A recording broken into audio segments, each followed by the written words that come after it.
दोस्तों नमस्कार, मैं राजीव सचदेवा।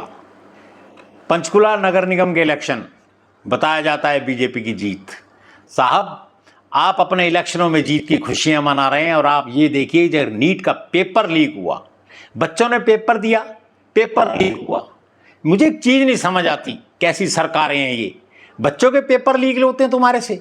आदमी जब एक 10 रुपए का बाजार से डायपर लेने जाता है ना, वो लीक नहीं होता, और तुम्हारे पेपर लीक हो जाते हैं। शर्म आनी चाहिए सरकारों को। तुम्हारे इलेक्शन क्यों नहीं लीक होते? यहीं पर मामला डाउटफुल होता है कि हर बार इलेक्शन में आप जीतते हो, आप कहते हो कि साहब इलेक्शन लीक नहीं होता, तो ये पेपर कैसे लीक होता है? एक नीट के एग्जाम तैयारी करने के लिए बच्चे को 2 साल मेहनत करनी पड़ती है। आज वो पेपर देने जाएगा ना, तो इससे 2 साल पहले वो मेंटली फिजिकली प्रिपेयर होना शुरू करता है, और आपने 1 मिनट में कह दिया कि साहब पेपर लीक हो गया। जिस व्यक्ति ने पेपर लीक किया है उसको फांसी की सजा होनी चाहिए, और होनी चाहिए उन एयर कंडीशन में बैठे हुए नेताओं को, उन अधिकारियों को। वो लोग ग्राउंड से जुड़े हुए लोग नहीं होते। पता है आपको कि कैसा बच्चा, माता पिता उसके पैसे अरेंज करता होगा, कैसा बच्चा पेपर देता होगा? कुछ नहीं पता तुम्हारे को। आज तक के इस सरकार के भाषण सुन लो, कभी शिक्षा पे बात नहीं करेंगे। सत्यानाश करके रख दिया इस सरकारों ने शिक्षा का। साहब, बातें बुरी लगती हैं, बातें बुरी लगती हैं, लेकिन कोई फर्क नहीं पड़ता किसी को। क्या लेना है किसी ने?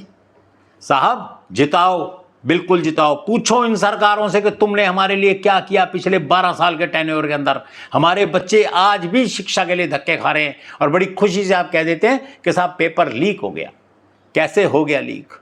ये सारी अंदर मिली भगत है। कभी आपने सुना है किसी नेता का बच्चा उसको सेटल, अपने आप को सेटल करने में दिक्कत आ रही हो?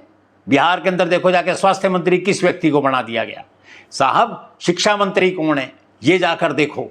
साहब, इन लोगों के बच्चे, नेताओं के बच्चे सेटल हो जाते हैं, ये कर लेंगे, जैसे मर्जी कर लें। मारा जाता है तो एक मिडिल क्लास आदमी 2 पैसे जोड़ता है, सारा सिस्टम जोड़ता है, अपने बच्चों से उम्मीदें रखता है, लेकिन बाद में पता लगता है कि पेपर लीक हो गया। वारिस सरकार, पेपर लीक हो गया। प्रधानमंत्री महोदय, कम से कम इस बारे में 2 शब्द बोलना। 22 लाख बच्चों का कैरियर खराब हुआ है। 22 लाख बच्चे। अब वो पेपर 4 दिन बाद देंगे, 10 दिन बाद देंगे, या अगले साल देंगे। जिस बच्चे ने मेंटली प्रिपेयर होकर बच्चे ने पेपर दिया, क्या गारंटी है कि अगला पेपर वो उसी तरीके से दे सकेगा? सोचने की बात है। ये बहुत बड़ा झोल है, एक बहुत बड़ा।